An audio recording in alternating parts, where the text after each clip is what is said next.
Tu dois apprendre à travailler sur toi. Quelqu'un a compris ce qu'il a dit là? Tu dois apprendre à travailler sur toi. C'est pas tous les jours on se lave et puis on s'abaisse pour prendre l'eau pour mettre sur nous. Tu dois apprendre à travailler sur toi. Tu sens pas que des fois il y a des filles là, elles ont tellement travaillé sur elles. Tu es plus jolie qu'elle, mais qu'elle passe à ça, elle envoie. Elle a jobé sur elle. Elle a pris le temps. Toi on dit prends le temps sur toi, tu te parfumes. Non, il doit sentir bon. Qui t'a dit c'est une affaire d'odeur? C'est pas une affaire d'odeur. Donc il voit façon, je suis jolie, je suis trop en confiance. Il a tué mes camarades. C'est pas une affaire de beauté. La Bible, la beauté est vaine. Qui comprend ce que je dit? La beauté est vaine. Être jolie là, il n'y a rien dedans. S'il n'y a rien derrière, il n'y a rien dedans. Qui comprend ce que je dit? Esther n'est pas rentrée chez le roi parce qu'elle était belle. Tout le monde était joli, mais Esther était travaillée. Et elle avait une manière de se laver. Pendant 6 mois, Esther a daubé sur son corps. Quand le roi l'a vu, il dit, je ne veux plus voir quelqu'un, c'est elle. Où vous jouez? Maman, il faut travailler sur toi. Vous m'énervez, mais c'est pourquoi. Hey, tu dois devenir ton chantier.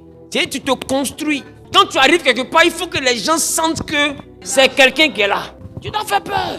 Votre simplicité là m'énerve. C'est pas bon. Tu dois sentir une vibration. Sentir une vibration. Qui comprend ce qu'on te dit? C'est quand ton homme même te connaît. Ça doit être Adam connu Ève. Oui. Quand Ève aussi te connaît, ça doit être Ève connue. Adam, les deux là se connaissent. Qui comprend ce que je te dis? Chacun est jobé et puis ils sont dedans. Vous jouez. Oh, la personne qui veut prendre ton mari ou ta femme là, ne s'amuse pas.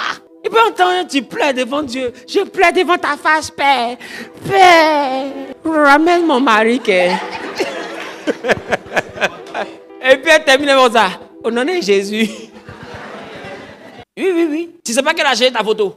Elle se renseigne sur toi pour connaître ton nom, ton prénom, ta date de naissance. Par exemple, on lui demande ça quelque part. Tu penses que c'est pour ne rien, ton mari te dit bonjour net là, il est énervé. Bonsoir, il est énervé. Vous êtes là, papa, on s'est séparés parce qu'on a des palabres sans tête ni queue. Palabres qui n'a pas de tête, qui n'a pas queue. On appelle ça spirituel.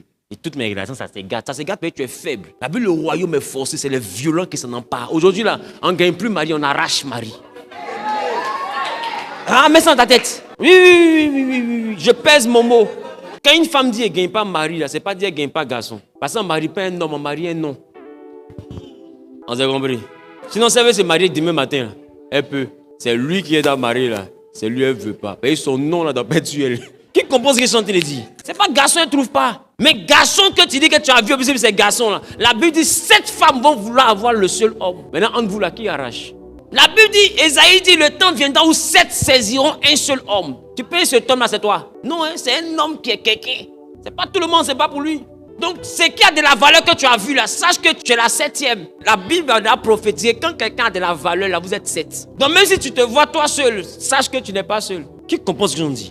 Toi, tu vas voir une belle voiture passer, tu es sûr que c'est toi que tu as vu. Tu as quel problème? Toi, tu as quel problème? Vous êtes les seuls qui voyez ce qui a de la valeur et puis vous pensez que vous êtes seuls à avoir vu. Et vous vous abandonnez comme ça. Si même c'est moi, il va choisir. Qui t'a dit on choisit ce qu'on aime? Même toi-même, tu es rentré dans ce supermarché là, tu partais payer Cube Magie. Tu es sorti à Javel, pourquoi? Tu es rentré dans le magasin là, tu partais payer jean. Les 3 robes là font quoi dans ton sac? Qui t'a dit c'est ce qu'on aime, mon pays? Il y a des amis, tu as fini de payer, tu as dit que c'était joli, tu as déployé devant, tu ne portes plus. Pourquoi? Parce que quand tu es rentré là, il y a une énergie sur le commercial là. Quand il a parlé, ça t'a attrapé. Tu as payé ce que tu ne voulais pas porter. Puis tu allais déposer à la maison. Tu penses qu'on est là pour jouer? Travaille sur toi. Je sais de quoi je parle. Nous sommes dans un monde de puissance. Aujourd'hui, même sur TikTok, les gens font publicité de basses. Les gens apprennent à se basser. Les gens ne vendent plus pommade, ils vendent cordes, bagues, racines. Non, ça, si tu prends ça. Le monde est devenu autre chose. Les gens se font les choses. Et toi, tu es la seule personne qui est simple comme tu es simple. Et puis, tu arrives à dormir. Il faut que les pasteurs désormais apprennent la spiritualité chrétienne aussi. Parce que le chrétien a l'impression qu'il n'y a pas de spiritualité dans sa foi. Oh, il y a la version spirituelle de la chrétienté. Arrête de te faire comme ça. Dis à ton mec, il ne faut plus te faire comme ça. Arrête.